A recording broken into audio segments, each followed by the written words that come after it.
ध्यानाभ्यास के लिए कृपया अपने नेत्रों को बंद कर लीजिए।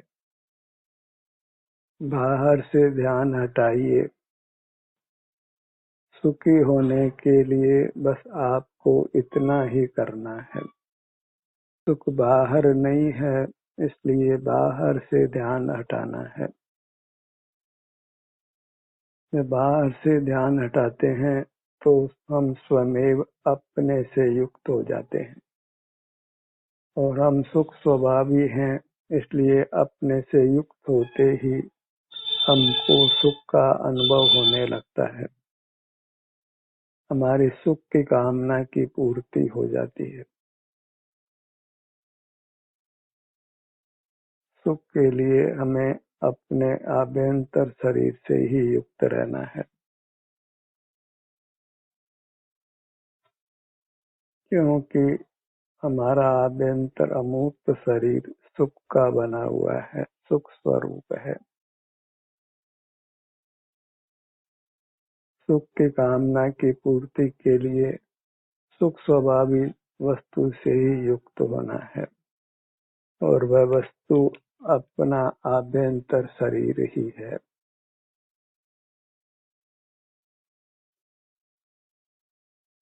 हमें अपने शरीर से ही युक्त रहना है और हमारा आभ्यंतर शरीर हमारे अनुभव में आता है। यहाँ सुख दुख की स्थिति होने से हमको अपना संवेदन होता है। इस संवेदन के समय हम बाहर की दुनिया से छूट जाते हैं और हमें निराकुलता का अनुभव होता है। हम वीतराग होते हैं। नूतन कर्मों का बंध नहीं होता और पूर्वबद्ध कर्मों से छूटते हैं। धर्म की शिक्षा दीक्षा इतनी ही है। इतना समझ लें तो फिर नाना शास्त्रों को पढ़ने सुनने की आवश्यकता नहीं। फिर जीव अपना अनुभव करते हुए ही शीघ्र ही सर्व दुखों से मुक्त होकर परमात्मा हो जाता है। और जब तक संसार में रहे तब तक भी सर्व अनुकूलताओं को स्वयं पाता है। उत्तम मूर्त शरीर प्राप्त करता है, उत्तम संगठन, उत्तम संस्थान प्राप्त करता है,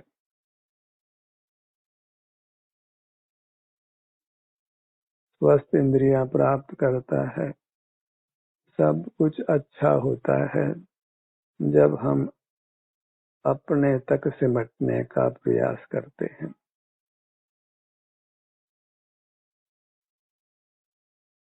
हमें अपना ही आदर होता है। अपने आभ्यंतर शरीर को ही हम परमात्मा मानते हैं।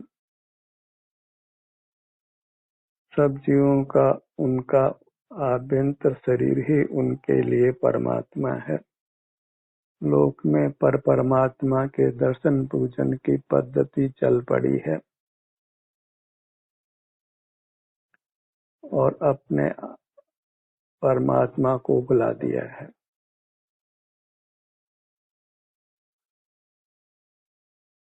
हमें मोक्ष पाने के लिए किसी परमात्मा की आराधना करने की आवश्यकता नहीं है। किसी को गुरु भी नहीं बनाना है, नाना शास्त्रों को भी नहीं पढ़ना है, कहीं तीर्थों में भी नहीं जाना है, दया दान आदि के कार्यक्रमों में भी हमने भाग नहीं लेना है। बस अपने से युक्त रहना है और सुखी हो जाना है।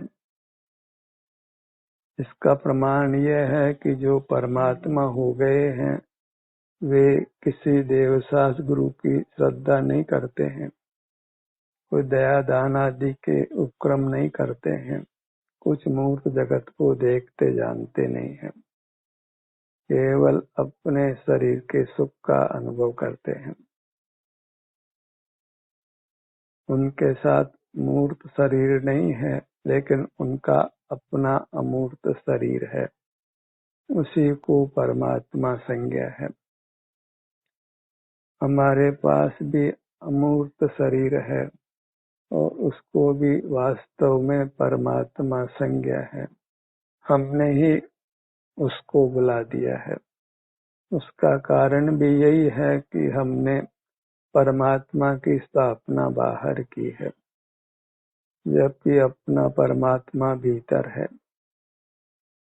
भीतर बाहर का विलोम है। जब बाहर परमात्मा स्थापित करते हैं तो स्वतः ही हम अपने को परमात्मा स्वीकार नहीं कर पाते, फिर अपने को अपावन मानते हैं और परमात्मा को पावन मानते हैं, और परमात्मा को ही आनंददाता मानते हैं। अपने आभ्यंतर शरीर को आनंददाता नहीं मानते। फिर परमात्मा को सर्वज्ञ मान लेते हैं। फिर हम बाह्य जगत को जानना बंद भी नहीं कर पाते। जब जो परमात्मा हो गए हैं वही जगत को देखते जानते हैं, ऐसा मानते हैं, तो हम जगत को देखना जानना बंद नहीं कर सकते। सब कुछ विपरीत हो जाता है। मोक्ष मार्ग मिलने के स्थान पर संसार ही दीर्घ हो जाता है। इतना दीर्घ हो जाता है कि फिर मानो मोक्ष मिलना असंभव जैसा हो जाता है। जहाँ जीव अपने को ज्ञान स्वभावी मान लेता है तो फिर सुख स्वभावी नहीं मान सकता है, कारण कि ज्ञान का मुख बाहर है। ज्ञान से ही हम बाह्य पदार्थों को देखते जानते हैं और उसको अपना स्वभाव मान लेते हैं, तो फिर अंतर में हमारी स्थिति नहीं होती। हम अपने स्वरूप में गुप्त नहीं हो पाते हैं। फिर ज्ञान का ही विश्लेषण करते रहते हैं, ज्ञान के गीत गाते रहते हैं, और ज्ञान के गीत गाने में अपनी मूर्त गायब हो जाती है। ज्ञान का कार्य पदार्थों को जानना देखना है, और हम पदार्थों को देखते जानते रहते हैं और अपनी मूर्त को भुला देते हैं, क्योंकि अपनी मूर्त जानने देखने का विषय नहीं है। अपनी मूर्त सुख स्वभावी होने से इसके सुख का अनुभव होता है। इस प्रकार ज्ञान और सुख में अंतर भली प्रकार समझना चाहिए। ज्ञान को स्वपर प्रकाशक मानना योग्य नहीं है। पर में भी केवल मूर्त ही जानने में आता है। नाना अमूर्त पदार्थ लोक में हैं, वे ज्ञान के विषय नहीं बनते हैं। अपना अमूर्त शरीर भी ज्ञान का विषय नहीं बनता है। अपना अमूर्त शरीर सुख स्वभावी होने से उसका स्वभाव ही है कि उसका हमको संवेदन हो। बस इंद्रिय ज्ञान ही हमको अपना संवेदन करने से रोकता है, और इंद्रिय ज्ञान को अपना स्वभाव मान लिया जाए तो फिर स्वसंवेदन होने का प्रश्न ही नहीं होता है। सब कुछ विपरीत हो जाता है। हमें बस अपने तक सिमटना है, ज्ञान का लोभ छोड़ना है। ज्ञान परिग्रह रूप है, क्योंकि वह पर का ग्रहण करता है, और मोक्ष पाने के लिए हमें अपरिग्रही होना है। बाह्य पदार्थों को देखना जानना ही वास्तविक परिग्रह है। बाह्य पदार्थों को देखना जानना बंद करने पर ही वास्तव में अपरिग्रह है, त्याग है। ज्ञान में ही त्याग होता है। ये बाह्य पदार्थों को नहीं जानते हैं, वही त्याग नाम पाता है। ज्ञान करने से ही संसार है, और ज्ञान नहीं करने से ही मोक्ष मार्ग और मोक्ष है। क्योंकि ज्ञान हमारा स्वभाव नहीं है, इसलिए ज्ञान नहीं करना है। देशना में ज्ञान का उपयोग हम करते हैं। अगर देशना का ही आश्रय करते रहे और अपना अनुभव नहीं करें तो देशना सब निरर्थक होती है। देशना का भी त्याग करके हम अपना अनुभव करते हैं तो मोक्ष मार्ग बनता है।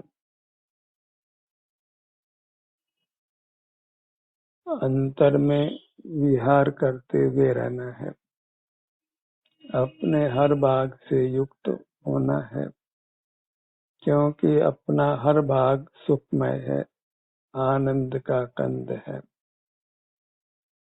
इसका हम कितना ही सेवन करें ये ज्यों का त्यों बना रहता है और इसका सेवन करने से उत्तरोत्तर बढ़ता हुआ सुख अनुभव में आता है और फिर पूर्ण हो जाता है, अविनाशी हो जाता है।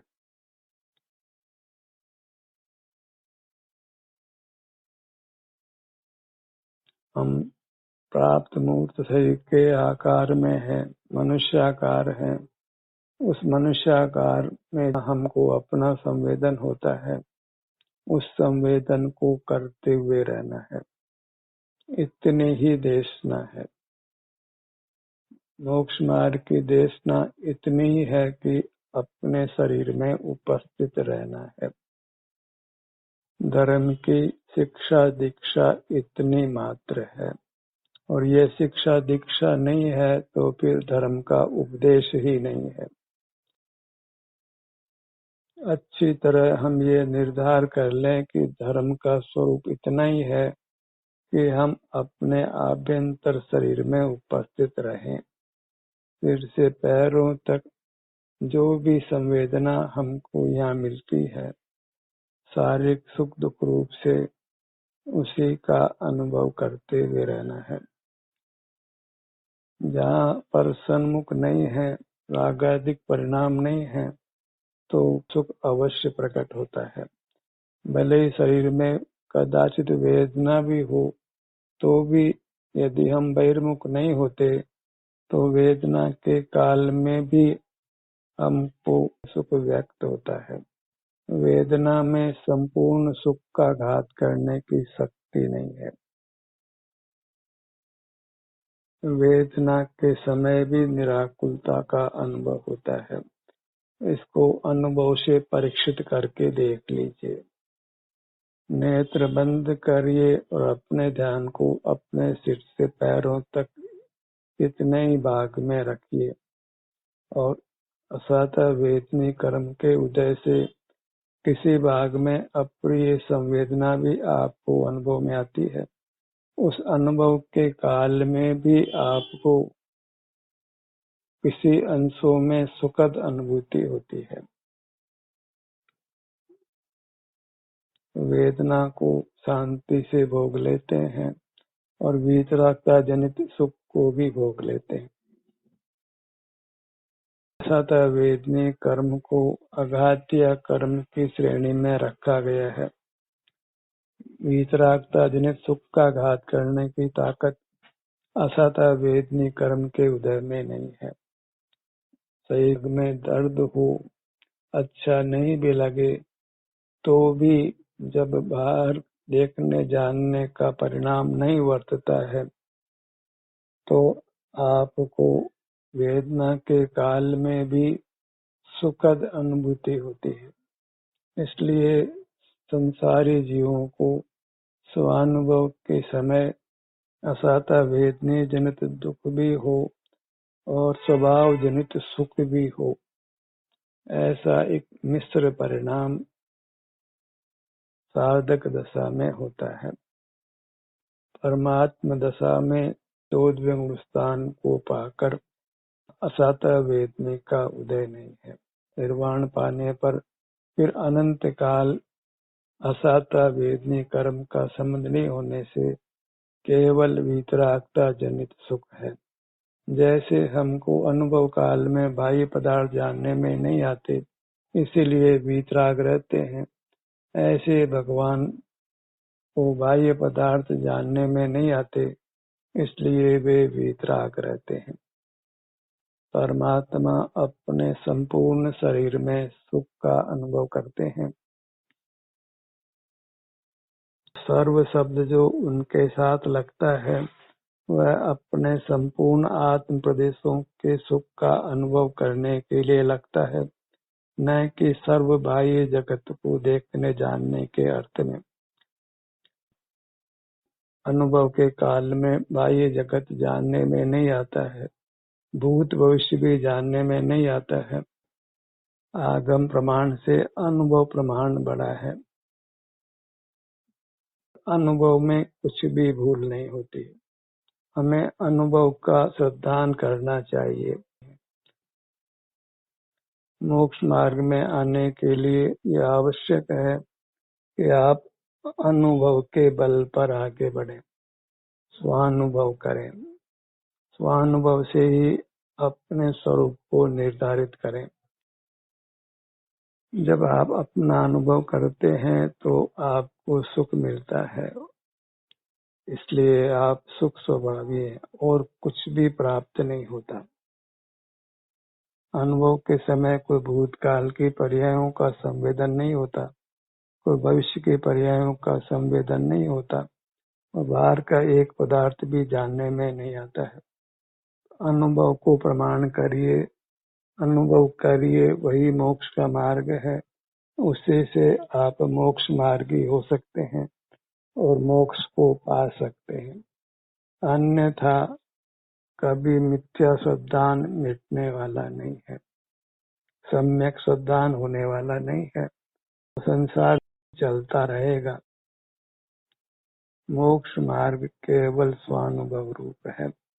आयु थोड़ी है, स्वानुभव का ही हमने प्रयत्न करते रहना है। पाप पुण्य के कार्यों को दंड फंद ही कहा जाता है, उससे बंधन होता है, हमारा संसार दीर्घ होता है, हम मनुष्य जीवन के अमूल्य पलों को नष्ट करते हैं। आयु अल्प है तो हमें शरीर तक सिमट कर रहना है और शरीर के अर्थ में आभ्यंतर शरीर लेना है और बाह्य जगत में उपयोग को लगाकर अपने जीवन को बर्बाद नहीं करना है, दुर्गति में नहीं पड़ना है। अपने मुखमंडल को लक्ष्य में लीजिए।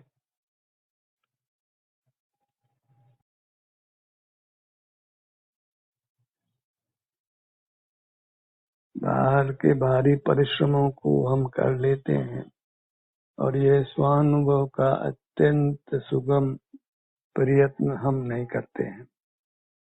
इससे मालूम पड़ता है कि अभी संसार दीर्घ है। हमें सब बाहर के उपक्रमों से अपने को मुक्त कर एक स्वानुभव के कार्य में लगना है।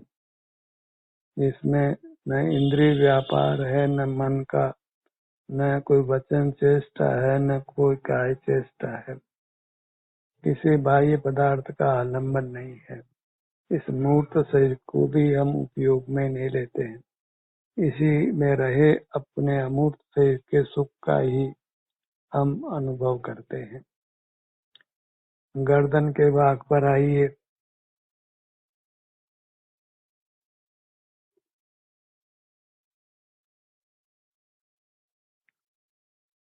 प्रथम से प्रथम तो यह निर्धार कर लें कि मोक्ष मार्ग अत्यंत सरल और सुगम है। धर्म का कार्य केवल अपने तक सिमटकर अपने अनुभव रूप रहना है। परमात्मा भी यही कर रहे हैं, वे भी सिमटे हुए हैं और अपने सुख का ही अनुभव कर रहे हैं। कोई प्रवृत्ति उनको नहीं है।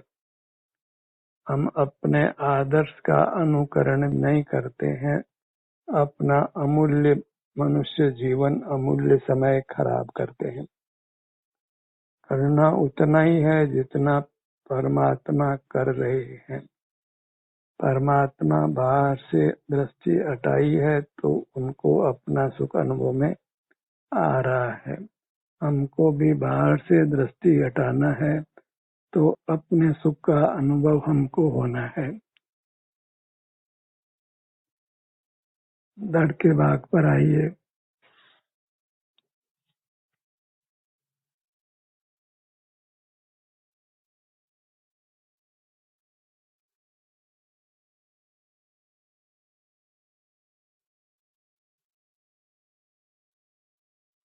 विशाल है धड़ का भाग। नाना मूर्त अवयव हमारे मूर्त शरीर में हैं, जिनसे हमारा अत्यंत निकट का संबंध है, संश्लिष्ट संबंध है, निमित्त नैमित्तिक संबंध है। इन अंगों का स्वस्थ रहना अत्यंत आवश्यक है, और ये अंग स्वस्थ तभी रहेंगे जब इन अंगों के स्थान पर हम अपने सुख का अनुभव करेंगे।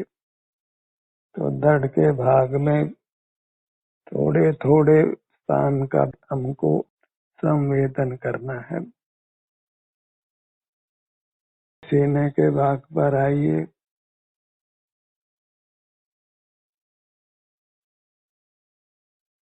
बायां सीने का भाग, दायां सीने का भाग,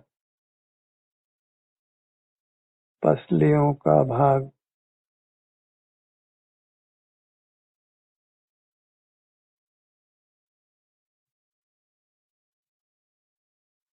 पेट के भाग पर आइए।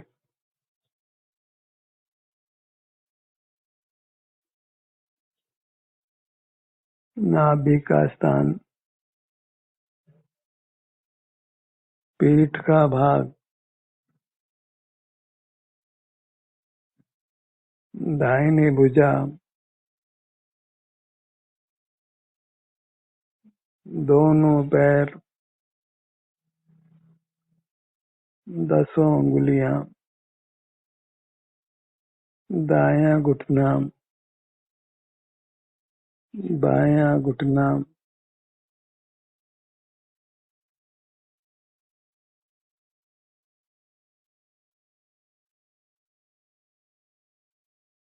दोनों पगतलियां, अंग उपांग हमारे अनुभव में संवेदन में आते हैं। उन्हीं का आश्रय करते हुए हमको सुख से जीना है। इसी प्रकार बहिर्मुखता पर नियंत्रण लगाकर रहना है।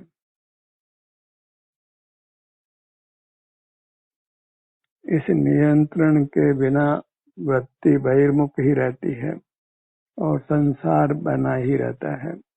संसार समाप्त करना है तो अपने तक सिमट कर रहना होगा।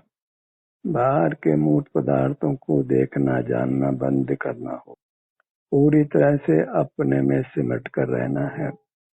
इस प्रकार वीतराग रहना है, सुखी रहना है, परमात्मा पद पाकर रहना है। ध्यान का सत्र यहीं समाप्त होता है।